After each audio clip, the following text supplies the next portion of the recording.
मैं ਤੁਹਾਨੂੰ ਦੱਸ ਰਿਹਾ ਸਾਂ ਪਰੇਸ਼ਾਨੀ ਨੂੰ ਖਤਮ ਕਰਨ ਦੇ 20 ਤਰੀਕੇ। ਤੇ ਅੱਜ 13ਵਾਂ ਤਰੀਕਾ ਦੱਸਾਂਗਾ ਪਰੇਸ਼ਾਨੀ ਨੂੰ ਖਤਮ ਕਰਨ ਦਾ। 13ਵਾਂ ਤਰੀਕਾ ਕੀ ਹੈ? ਤੁਸੀਂ ਆਪਣੀ ਪਰੇਸ਼ਾਨੀ ਦੇ ਸਾਹਮਣੇ ਨੁਕਸਾਨ ਮਤ ਕਰੇ का बोर्ड ला देना कि जिस तरह असी सफ़र कर रहे होइए, सड़क ते जा रहे होइए, जांदियां जांदियां रस्ते च सामने बोर्ड लगा हुंदा है कि अगे काम हुंदा पिया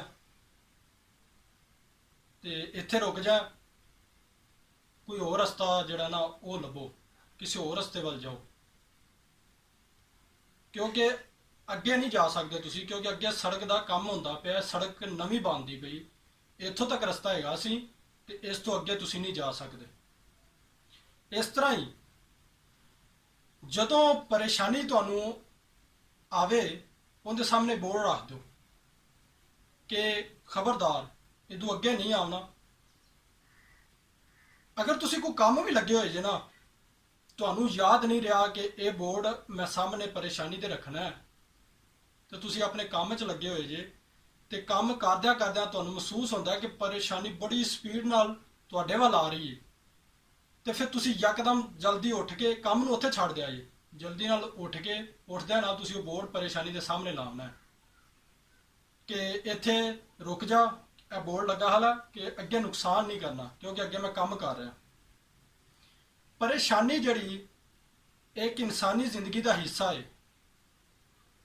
तहकीक के मुताबिक इंसान परेशान ज़्यादा रहिंदा है तो खुश थोड़ा रहिंदा है। ये परेशानी जिंदगी के नाल नाल चलती रहेगी, परेशानी इंसान नूं आंदी रहिंदी। परेशानियां कई परेशानियां इंसान नूं आंदियां रहिंदियां ने, इंसानी जिंदगी का हिस्सा जो ने। इस वास्ते तुसीं ये सोचना है कि एक परेशानी के बारे कम से कम या ज़्यादा तो ज़्यादा कितना कुछ सोचना है। ना तुसी हद तो ज़्यादा परेशानी के बारे सोचना है, तो ना ही हद वेखो ना परेशानी तो आ गई तो फिर तुसी ज़्यादा सोची जाओगे तो परेशानी कोई हल नहीं हो जानी। इस वास्ते तुसी ज़्यादा नुकसान नहीं करना। अपनी परेशानी के सामने की लाना, नुकसान मत करें दा बोर्ड लाना है कि मेरा ज़्यादा नुकसान ना कर, तो तू किसी होर रस्ते वाल जा, तो मैं अगे काम कर रहा।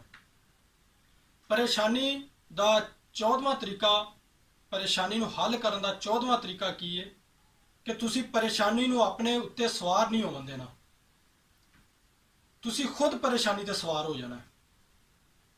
अगर तुसी परेशानी नूं मौका दिओ दे कि वह तुहाडे उत्ते सवार हो जाए तो फिर परेशानी ज़्यादा होती जाएगी, परेशानी वधदी जाएगी।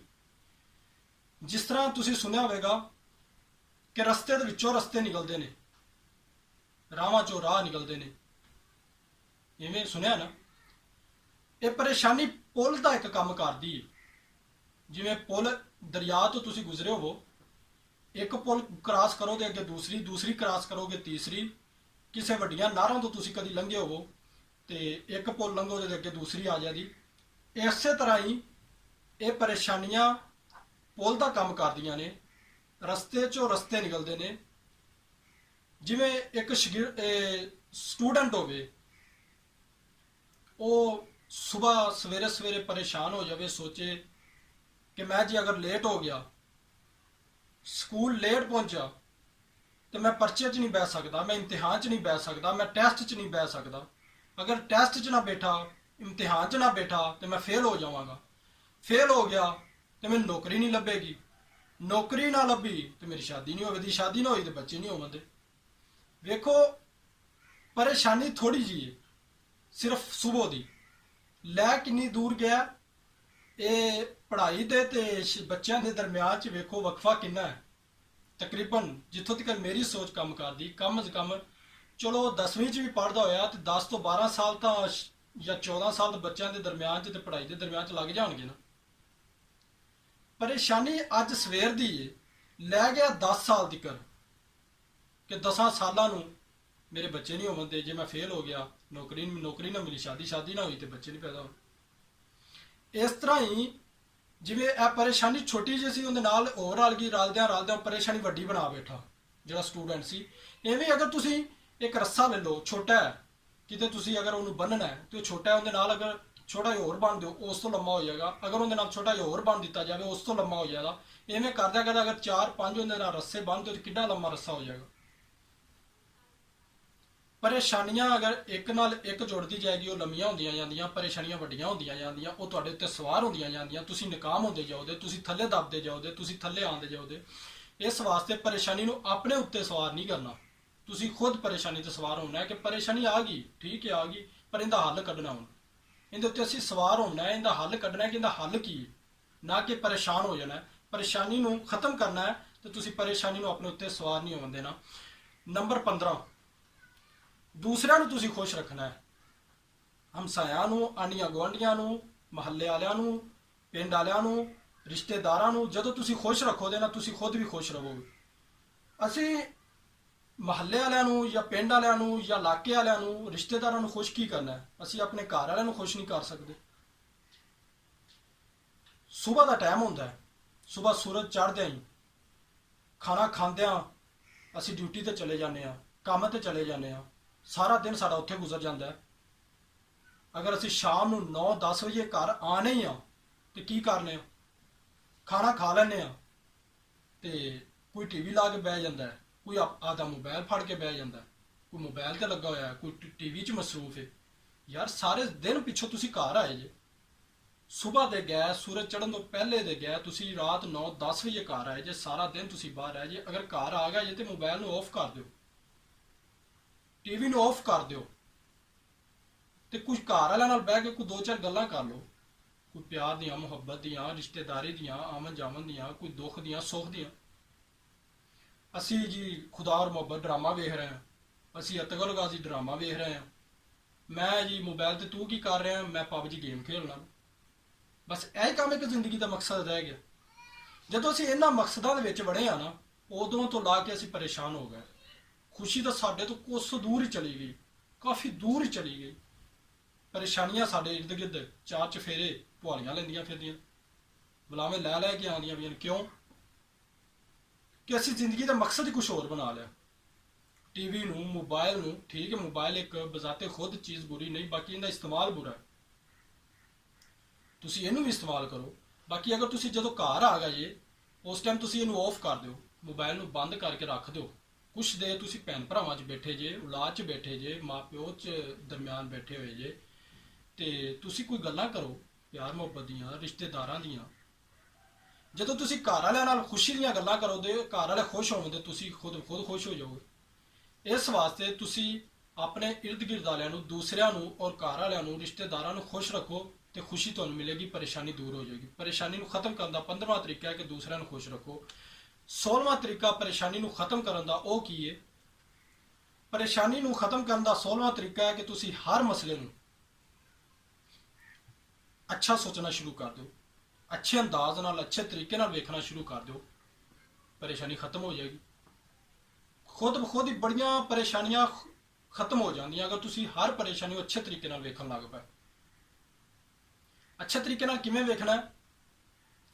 ਇੱਕ ਲਗਿਆ ਜਾਂਦਿਆਂ ਐਕਸੀਡੈਂਟ ਹੋ ਗਿਆ, ਮੋਟਰਸਾਈਕਲ ਖਰਾਬ ਹੋ ਗਈ ਹੈ ਜਾਂ ਗੱਡੀ ਅੱਗੋਂ ਖਰਾਬ ਹੋ ਗਈ ਹੈ, ਉਹਦੇ ਬਾਰੇ ਤੁਸੀਂ ਇਹ ਸੋਚਣਾ ਹੈ ਕਿ ਖਰੇ ਇਹਦੇ 'ਚ ਅੱਲਾ ਦੀ ਕੀ ਹਕਮਤ ਹੈ, ਇਹਦੇ 'ਚ ਕੋਈ ਮੇਰੇ ਵਾਸਤੇ ਬਿਹਤਰੀ ਹੈ ਕਿ ਜਿਹੜੀ ਇਹ ਗੱਡੀ ਵੱਜ ਗਈ ਹੈ, ਅੱਗੋਂ ਗੱਡੀ ਦਾ ਨੁਕਸਾਨ ਹੋਇਆ। ਹੋ ਸਕਦਾ ਕਿ ਮੈਂ ਅੱਗੇ ਜਾਂਦਾ ਤੇ ਗੱਡੀ ਦਾ ਵੀ ਨੁਕਸਾਨ ਹੁੰਦਾ, ਐਕਸੀਡੈਂਟ ਹੁੰਦਾ ਤੇ ਮੇਰੀ ਵੀ ਜਾਨ ਚਲੀ ਜਾਂਦੀ। ਇੱਥੇ ਸਿਰਫ ਗੱਡੀ ਦਾ ਨੁਕਸਾਨ ਹੋਇਆ, ਮੇਰੀ ਜਾਨ ਤਾਂ ਬਚ ਗਈ। ਜਦੋਂ ਤੁਸੀਂ ਇਹ ਸੋਚੋਗੇ, ਇਹ ਅੱਛਾ ਸੋਚਣਾ ਹੋ ਗਿਆ ਨਾ। ਪਰੇਸ਼ਾਨੀ, ਐਕਸੀਡੈਂਟ ਤਾਂ ਹੋ ਹੀ ਗਿਆ, ਗੱਡੀ ਤਾਂ ਖਰਾਬ ਹੋ ਹੀ ਗਈ, ਪਰੇਸ਼ਾਨੀ ਤਾਂ ਆ ਹੀ ਗਈ, ਪਰ ਇਹਦੇ ਬਾਰੇ ਅੱਛਾ ਕੀ ਸੋਚਣਾ ਕਿ ਖਰੇ ਇਹਦੇ ਵਿੱਚ ਮੇਰੀ ਕੀ ਬਿਹਤਰੀ। ਅੱਗੇ ਜਾਂਦਾ ਤਾਂ ਹੋ ਸਕਦਾ ਮੇਰੀ ਜਾਨ ਵੀ ਚਲੀ ਜਾਂਦੀ। ਜਦੋਂ ਤੁਸੀਂ ਇਹ ਸੋਚੋਗੇ, ਤੁਹਾਡੀ ਪਰੇਸ਼ਾਨੀ 50% ਕੰਮ ਹੋ ਜਾਏਗੀ, 50% ਪਰੇਸ਼ਾਨੀ ਤੁਹਾਡੀ ਖਤਮ ਹੋ ਜਾਏਗੀ, ਪਰੇਸ਼ਾਨੀ 50% ਘਟ ਜਾਏਗੀ। ਅਗਰ ਤੁਸੀਂ ਉਹਦੇ ਨਾਲ ਨਾਲ ਇਹ ਵੀ ਸੋਚ ਲੈਂਦੇ ਜੇ ਕਿ ਇਹ ਮੇਰੇ ਪੈਦਾ ਹੋਣ ਤੋਂ, ਜ਼ਮੀਨ ਅਸਮਾਨ ਬਣਨ ਤੋਂ 50,000 ਸਾਲ ਪਹਿਲੇ ਅੱਲਾਹ ਪਾਕ ਨੇ ਮੇਰੀ ਤਕਦੀਰ 'ਚ ਲਿਖ ਦਿੱਤਾ ਸੀ ਕਿ ਇਹ ਫਲਾਂ ਵਕਤ ਫਲਾਂ ਜਗ੍ਹਾ ਤੇ ਜਾਏਗਾ, ਫਲਾਂ ਗੱਡੀ 'ਚ ਹੋਵੇਗਾ, ਇਹਦਾ ਐਕਸੀਡੈਂਟ ਹੋਵੇਗਾ ਤੇ ਇਹਦੀ ਜਾਨ ਬਚ ਜਾਏਗੀ ਤੇ ਇਹਦੀ ਗੱਡੀ ਜਿਹੜੀ ਨਾ ਉਹ ਖਰਾਬ ਹੋ ਜਾਏਗੀ। ਇਹ ਅੱਲਾਹ ਪਾਕ ਨੇ ਮੇਰੀ ਤਕਦੀਰ 'ਚ ਲਿਖਿਆ ਹੋਇਆ ਸੀ, ਇਹ ਨੁਕਸਾਨ ਹੋਣਾ ਹੀ ਹੋਣਾ ਸੀ। ਮੈਂ ਲੱਖ ਕੋਸ਼ਿਸ਼ ਕਰ ਲੈਂਦਾ, ਲੱਖ ਤਰੀਕੇ ਅਪਣਾ ਲੈਂਦਾ, ਮੈਂ ਕਿਸੇ ਹੋਰ ਰਸਤੇ ਤਾਂ ਨਹੀਂ ਵੀ ਜਾਂਦਾ, ਪਰ ਇਹ ਜਿਹੜੀ ਪਰੇਸ਼ਾਨੀ ਸੀ ਇਹ ਮੇਰੇ ਤੇ ਆਮਣੀ ਸੀ। ਇਹ ਪਰੇਸ਼ਾਨੀ ਮੇਰੇ ਤੱਕ ਪਹੁੰਚਣੀ ਸੀ, ਇਹ ਤਕਦੀਰ 'ਚ ਲਿਖੀ ਹੋਈ ਸੀ। ਜਦੋਂ ਇਹ ਸੋਚ ਲਵੋਗੇ ਨਾ ਉਸ ਟਾਈਮ ਤੁਹਾਡੀ ਪਰੇਸ਼ਾਨੀ ਜਿਹੜੀ ਹੈ ਉਹ ਕਮ ਅਜ਼ ਕਮ 50 ਤੋਂ ਵੀ 100% ਖਤਮ ਹੋ ਜਾਏਗੀ। ਪਹਿਲਾ ਤਰੀਕਾ ਕਿ ਹੋ ਸਕਦਾ ਅੱਗੇ ਜਾਂਦਾ ਇਹਦੇ 'ਚ ਮੇਰੇ ਵਾਸਤੇ ਕੋਈ ਬਿਹਤਰੀ ਹੈ ਨਾ, ਅੱਲਾ ਨੇ ਕੀ ਹਕਮਤ ਰੱਖੀ ਹੋਈ ਹੈ, ਅੱਲਾ ਨੇ ਮੇਰੇ ਵਾਸਤੇ ਇਹਦੇ ਵਿੱਚ ਕੀ ਬਿਹਤਰ ਸੋਚਿਆ ਕਿ ਇੱਥੇ ਚਲੋ ਮੇਰੀ ਕੱਲੀ ਗੱਡੀ ਦਾ ਨੁਕਸਾਨ ਹੋਇਆ, ਅਗਰ ਮੈਂ ਅੱਗੇ ਜਾਂਦਾ ਤੇ ਹੋ ਸਕਦਾ ਮੇਰੀ ਜਾਨ ਵੀ ਚਲੀ ਜਾਂਦੀ। 50% ਪਰੇਸ਼ਾਨੀ ਖਤਮ ਹੋ ਗਈ, 100% ਇਵੇਂ ਹੋ ਗਈ ਕਿ ਇਹ ਮੇਰੀ ਤਕਦੀਰ ਦੇ ਅੰਦਰ ਲਿਖਿਆ ਹੋਇਆ ਸੀ। ਇਹ ਜਿਹੜੀ ਪਰੇਸ਼ਾਨੀ ਹੈ ਇਹ ਪਹੁੰਚਣੀ ਸੀ।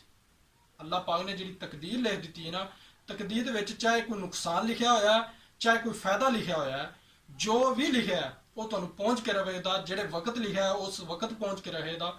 ਭਾਵੇਂ ਤੁਸੀਂ ਲੱਖ ਕੋਸ਼ਿਸ਼ਾਂ ਕਰ ਲਓ ਕਿ ਮੈਂ ਇਸ ਟਾਈਮ ਨਾ ਜਾਂਦਾ, ਮੈਂ ਇਸ ਰਸਤੇ ਨਾ ਜਾਂਦਾ, ਮੈਂ ਇਸ ਗੱਡੀ ਤੇ ਨਾ ਜਾਂਦਾ, ਕਿ ਹੋ ਸਕਦਾ ਮੈਂ ਨੁਕਸਾਨ ਤੋਂ ਬਚ ਜਾਂਦਾ। ਨਹੀਂ, ਜੋ ਅੱਲਾਹ ਨੇ ਤਕਦੀਰ 'ਚ ਲਿਖ ਦਿੱਤਾ ਹੈ ਉਹ ਹੋਣਾ ਹੀ ਹੋਣਾ ਹੈ। ਜਦੋਂ ਇਹਨਾਂ ਗੱਲਾਂ ਤੇ ਅਮਲ ਕਰੋਗੇ, ਅੱਛਾ ਸੋਚਣਾ ਸ਼ੁਰੂ ਕਰ ਦੋਗੇ, ਪਰੇਸ਼ਾਨੀ ਤਾਂ ਆ ਹੀ ਗਈ ਹੈ, ਅੱਛਾ ਸੋਚੋਗੇ ਪਰੇਸ਼ਾਨੀ ਤੁਹਾਡੀ ਖਤਮ ਹੋ ਜਾਏਗੀ। ਪਰੇਸ਼ਾਨੀ ਬਲਕਿ 100% ਹੀ ਖਤਮ ਹੋ ਜਾਏਗੀ। ਤੁਹਾਡੀ ਜ਼ਿੰਦਗੀ 'ਚ ਖੁਸ਼ੀਆਂ ਆਉਣ ਲੱਗ ਪੈਂਦੀਆਂ। ਅੱਜ ਮੈਂ ਤੁਹਾਨੂੰ ਪਰੇਸ਼ਾਨੀ ਨੂੰ ਖਤਮ ਕਰਨ ਦੇ 4 ਤਰੀਕੇ ਦੱਸੇ ਨੇ। ਅੱਜ ਵੀਡੀਓ ਨੰਬਰ 4 ਹੈ। 16 ਤਰੀਕੇ ਹੋ ਗਏ ਨੇ ਪਰੇਸ਼ਾਨੀ ਨੂੰ ਖਤਮ ਕਰਨ ਦੇ। ਪਿੱਛੋਂ ਬਕਾਇਦਾ ਸੁਣਦੇ ਆ ਜੇ, ਤਰਤੀਬਵਾਰ ਸੁਣਦੇ ਆ ਜੇ, ਤੇ ਇੱਥੋਂ ਤੱਕ ਆਉਂਦਿਆਂ ਨੂੰ ਤੁਸੀਂ ਇਨਸ਼ਾਅੱਲਾ ਇਹ ਪਰੇਸ਼ਾਨੀ ਦੇ ਜਿਹੜੇ ਮਸਲੇ ਤੁਹਾਨੂੰ ਪਰੇਸ਼ਾਨੀ ਦੇ ਤਰੀਕੇ ਦੱਸੇ ਨੇ ਕਿ ਖਤਮ ਪਰੇਸ਼ਾਨੀ ਕਿਵੇਂ ਹੋ ਸਕਦੀ ਹੈ, ਤੇ ਇਹਨਾਂ ਨੂੰ ਅਗਰ ਤੁਸੀਂ ਸੁਣ ਲਵੋਗੇ ਤੇ ਪਰੇਸ਼ਾਨੀ ਖੁਦ ਬ ਖੁਦ ਖਤਮ ਹੋਣ ਲੱਗ ਪੈਦੀ। ਤੇ ਅੱਗੇ ਰਹਿ ਗਏ ਨੇ 4 ਤਰੀਕੇ। ਉਹ 4 ਤਰੀਕੇ ਇਨਸ਼ਾਅੱਲਾ ਮੈਂ ਤੁਹਾਨੂੰ ਜੁਮੇ ਵਾਲੇ ਦਿਨ ਦੱਸਾਂਗਾ। ਤੇ ਮੇਰਾ YouTube ਚੈਨਲ ਹੈਗਾ ਆਕਿਬ ਜਵੇਦ ਕਸੂਰੀ, ਚੈਨਲ ਨੂੰ ਸਬਸਕ੍ਰਾਈਬ ਕਰ ਦਿਓ ਤਾਂ ਕਿ ਹਰ ਆਉਣ ਵਾਲੀ ਵੀਡੀਓ ਤੁਹਾਨੂੰ ਵਕਤ ਤੇ ਮਿਲਦੀ ਰਹੇ। ਮੈਂ ਕੋਈ ਵੀਡੀਓ ਦੇ ਅੰਦਰ ਬੁਰੇ ਅਲਫਾਜ਼ ਨਹੀਂ ਬੋਲਦਾ, ਬੁਰੇ ਤਰੀਕੇ ਅੱਜ ਤੱਕ ਨਾ ਹੀ ਦੱਸੇ ਨੇ ਕਿ ਨਾ ਇਨਸ਼ਾਅੱਲਾ ਜ਼ਿੰਦਗੀ 'ਚ ਮੈਂ ਸਾਰੀ ਜ਼ਿੰਦਗੀ ਬੁਰਾ ਤਰੀਕਾ ਕੋਈ ਦੱਸਾਂਗਾ। ਮੇਰੀ ਕੋਸ਼ਿਸ਼ ਹੈ ਕਿ ਚਲੋ ਮੈਂ ਕੋਈ ਇਸ ਤਰ੍ਹਾਂ ਦੀ ਗੱਲ ਦੱਸ ਦਿਆਂ ਜਿਹੜਾ ਮੇਰਾ ਕੋਈ ਭਰਾ ਅਮਲ ਕਰ ਲਵੇ, ਮੇਰਾ ਕੋਈ ਦੋਸਤ, ਮੇਰਾ ਕੋਈ ਫਾਲੋਅਰ, ਮੇਰਾ ਕੋਈ ਚਾਹਣ ਵਾਲਾ ਅਮਲ ਕਰ ਲਵੇ ਤੇ ਉਹਦੀ ਜ਼ਿੰਦਗੀ 'ਚ ਬਿਹਤਰੀ ਆ ਜਾਵੇ। ਤੇ ਚਲੋ ਮੇਰਾ ਵੀ ਕੋਈ ਕੱਲ ਨੂੰ ਆਖਰਤ ਵਾਲੇ ਦਿਨ ਅੱਲਾ ਕਵੇ ਕਿ ਚਲੋ ਇਹਦੀ ਵਜ੍ਹਾ ਤੋਂ ਫਲਾਂ ਬੰਦੇ ਦੀ ਬਿਹਤਰੀ ਹੋਈ ਸੀ ਤੇ ਇਹਨੂੰ ਮਾਫ ਕਰ ਦਿਓ। ਹੋ ਸਕਦਾ ਇਹਦੇ 'ਚ ਕੋਈ ਮੇਰੀ ਵੀ ਬਿਹਤਰੀ ਹੋਵੇ। ਤੇ ਇਹਨਾਂ ਪਰੇਸ਼ਾਨੀਆਂ ਨੂੰ ਤੁਸੀਂ ਖਤਮ ਕਰਨਾ ਹੈ ਤੇ ਇਹਨਾਂ ਤਰੀਕਿਆਂ ਤੇ ਅਮਲ ਕਰੋ। ਤੇ YouTube ਨੂੰ ਚੈਨਲ ਨੂੰ ਜ਼ਰੂਰ ਸਬਸਕ੍ਰਾਈਬ ਕਰ ਲਿਆ ਜੇ। ਖੁਦਾ ਹਾਫਿਜ਼।